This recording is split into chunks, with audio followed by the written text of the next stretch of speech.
pas de prison. Enfin, il y a des peines qui sont prononcées, mais il n'y a personne qui dort en prison. Ils dorment tous dans leur lit ce soir et depuis hier pour les premières comparutions immédiates.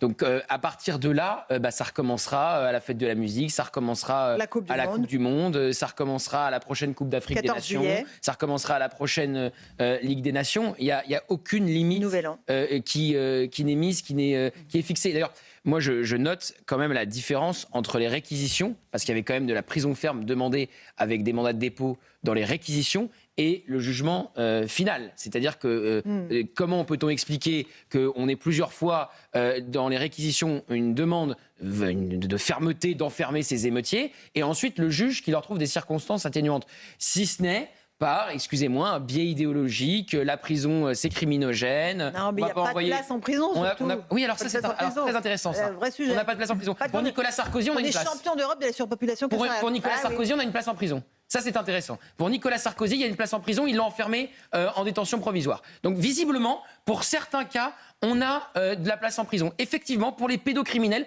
et pour les émeutiers, il n'y a pas de place. Bon. Alors, vous l'expliquez comme vous pouvez, mais il n'y a pas de place. Visiblement, pour les anciens présidents de la République, il y a de la place, mais pas pour les émeutiers et les pédocriminels qui représentent un véritable danger pour notre société. Louis Dragnel, un petit mot, et on salue Tugdual Denis qui nous a rejoint, le directeur de la rédaction de Valeurs Actuelles. Bonsoir à vous. Louis. Non, mais moi, ce que je vois, c'est qu'il n'y a aucune peine qui est prononcée qui va dissuader des personnes de recommencer. Et donc, évidemment, ce qui va se passer au prochain événement, c'est qu'il y aura peut-être 2 fois plus de forces de l'ordre et il y aura peut-être encore 2 fois plus de troubles à l'ordre, de violences urbaines, d'émeutiers, et les condamnations continueront d'être les mêmes. Donc le problème, c'est qu'à partir de quand on s'arrêtera ? On voit bien que le Premier ministre dit maintenant il faut commencer à travailler, c'est la fin de la culture de l'excuse, tout ce que vous voulez. En réalité, on a perdu déjà beaucoup de temps, et j'en démords pas, seule une loi exceptionnelle, une loi spéciale peut permettre de donner à la police, à la gendarmerie des moyens exceptionnels pour faire face à ces personnes-là. Tugdual Denis, vous avez entendu nos débats, on est face à ces images, petit à petit ça a infusé, les gens ont compris ce qui s'était passé, ils ont découvert pour certains d'entre eux, dès hier, sur nos antennes, ce qui s'était passé, et il y a une espèce de stupéfaction, mais comment on a pu en arriver là dans ce pays ? Écoutez, je crois que le point commun entre ce qui s'est passé après le match du PSG et ce que j'ai essayé de démontrer dans mon livre, à travers plusieurs personnages... La cendre et le feu. Rien à voir avec les émeutes, mais le titre est pas mal. À travers plusieurs personnages de droite, qui soient des personnalités politiques ou du monde culturel, ou même des personnalités privées, entre guillemets, c'est que ce qui nous traverse tous depuis des années, c'est un besoin de radicalité. Et ce besoin de radicalité, c'est pas de l'extrémisme, comme le disent nos adversaires politiques ou culturels. C'est juste l'objectif survie de la France qui est en jeu. Et moi, ce qui m'a frappé... Alors, je dis pas toujours que c'est des personnalités politiques qui l'ont mis en exercice une fois au pouvoir, mais c'est que les discussions que j'ai eues, ou que je rapporte avec Édouard Philippe, avec Nicolas Sarkozy, avec François Fillon, transpirent tout le temps, en fait, cette question du renversement de table, de la radicalité. Édouard Philippe, qui n'est pas le plus à droite des personnages de mon livre, dit... 2027, ça va se jouer sur la rupture. On sent qu'il est traversé par cette promesse qui a été celle de Nicolas Sarkozy en 2007. Il est furtivement traversé, alors. Nicolas Sarkozy, dont je relate quelques discussions avec lui, dit qu'il faut assumer d'être clivant. François Bayrou, qui est objectivement évidemment pas le plus à droite du plateau politique, évoque un pays qui ne respire plus. Le François Fillon de 2017, c'est pas le François Fillon qui a été Premier ministre ou qui a été ministre plusieurs fois. C'est un François Fillon qui, pendant cette élection présidentielle-là, s'est rendu compte du niveau d'ineptie dans lequel on était arrivé, et ce besoin pour la France d'être à nouveau elle-même, de retrouver les valeurs cardinales que sont le bien, la vérité, de condamner les délinquants, de sauvegarder un certain modèle français. Je raconte aussi une certaine sociologie de la droite qui est exactement l'inverse de ce qu'on a vu dans les rues de Paris. Vous avez parlé sur votre antenne, après le pèlerinage de Chartres, du modèle un peu que constituaient ces gens-là qui se rassemblent parfois aussi nombreux que des supporters de foot, et qui bizarrement ne cassent rien, qui au contraire participent d'une bonne image de la France. Donc finalement, on en vient à ce constat implacable qu'on a 2 modèles de société aujourd'hui. Je crains malheureusement d'ailleurs que Mélenchon ait raison de parler de Nouvelle-France. Alors, et moi, j'ai voulu décrire l'ancienne France. Mais Denis, je vais vous dire une petite chose que, alors, je n'ai pas encore lu le livre, mais la radicalité dont vous parlez, en réalité... La droite, pendant des décennies, a été atomisée par l'idée que l'intellectuel de gauche était supérieur. Et que donc les gens de droite que les gens de droite, qui l'étaient sincèrement, en réalité mettaient leur drapeau dans leur poche pour continuer à être fréquentables, audibles. Et en fait, cette droite-là, qui maintenant parle de radicalité, moi je pense qu'elle a une part de responsabilité. C'est ça la réalité. Vous mettez le doigt sur un des enjeux que j'ai essayé de relever dans mon livre, c'est de rendre son audace, sa fierté à la droite. Parce qu'effectivement, la droite, en France, c'est un camp culturel, un clan sociologique qui s'excuse d'être de droite, qui a dû se cacher. Voilà.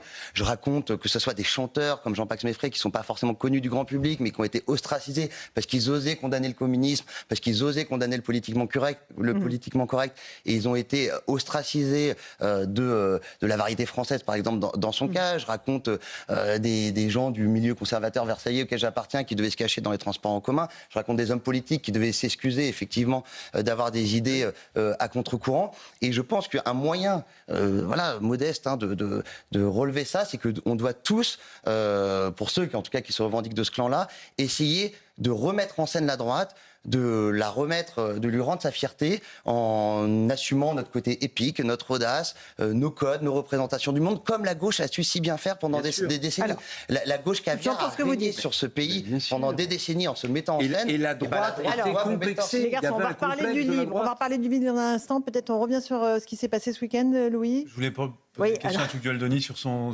livre. Alors, on va d'abord écouter un petit extrait sonore de ce qui s'est passé à l'Assemblée nationale et ensuite, je vous permettrai de poser une question, comme toujours. Laure Lavalette, Rassemblement national, qui a questionné le ministre de l'Intérieur. On l'écoute. Alors que les supporters du PSG se réjouissaient de leur deuxième étoile, des milliers d'agresseurs ont déferlé dans les rues de France pour brutaliser, saccager et tout brûler sur leur passage.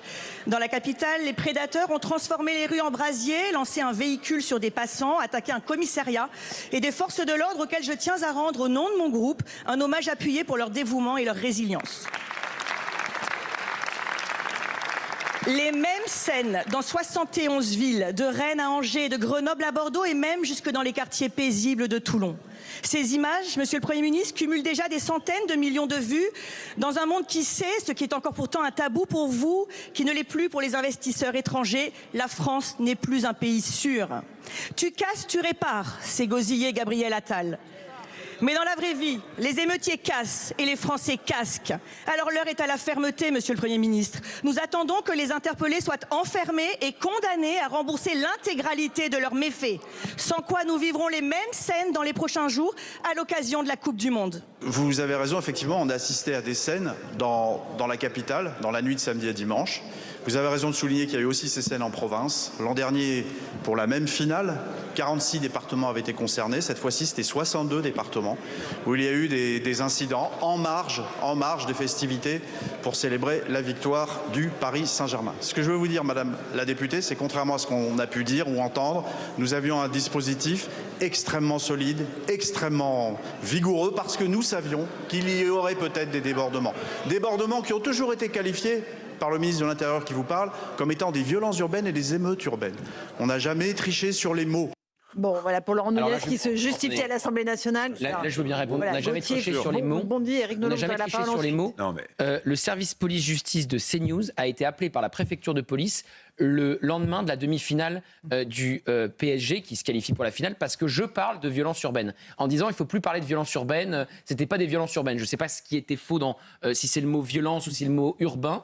Donc évidemment, vous l'avez d'ailleurs noté en début de cette émission, Laurence, il y a eu un changement sur le champ lexical. Oui. Et puis en ce qui concerne Laurent Nunez, lui-même a euphémisé le lendemain matin. Donc là, je sens bien, parce qu'il y a Sébastien Lecornu qui est un fin politique et qu'il a dû dire à tout le monde, les amis, il ne faut pas sous-estimer ce qui s'est passé, ça a marqué l'opinion. Maintenant, il y a des immeubles, les vidéos sont diffusées sur CNews où on voit qu'il y a 50 personnes qui sont rentrées dans un immeuble du 16e arrondissement. Donc ça suffit d'euphémiser. Il y a eu un changement de cap. Mais bien sûr qu'ils ont essayé de tricher sur les mots, sur le langage et de gommer une partie de la réalité. Éric Nolot. Ça fait le lien avec la discussion précédente. Qu'est-ce qui se passe quand le désir de radicalité se heurte au déni de réalité et à tous les contre-pouvoirs qui font que rien ne change? Parce qu'on dit, non mais là c'est pas possible, on a encore franchi un cap, il y a plus d'arrestations, plus d'exactions.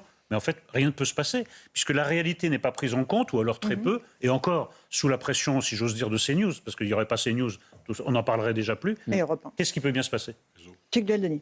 Écoutez, moi je crains, je veux pas être déceptif, mais qu'on court vers une gueule de bois en 2027, parce que tout le paradoxe de la droite ou de ceux qui veulent rétablir l'ordre dans ce pays, c'est que culturellement, je pense qu'on est assez fort. Il y a des bonnes ventes de livres, des gens qui prônent ça, il y a des bonnes audiences, et vous en êtes la preuve incarnée que de chaînes à contre-courant, politiquement incorrectes, ou en tout cas qui se satisfont pas du narratif officiel. Il y a un allant général de la droite dans le débat public, et face à ça, vous avez une pauvreté politique abyssale, des divisions. J'écris dans le livre que sur le palier de nos convictions communes, nombreux sont les voisins qui ne se parlent pas. C'est quand même aberrant de voir à quel point les hommes politiques qui pourraient participer de ce rétablissement n'arrivent pas à s'entendre dans ce pays, alors que culturellement, on est dominant ou majoritaire, parce que justement, on n'est pas dominant, mais on est majoritaire.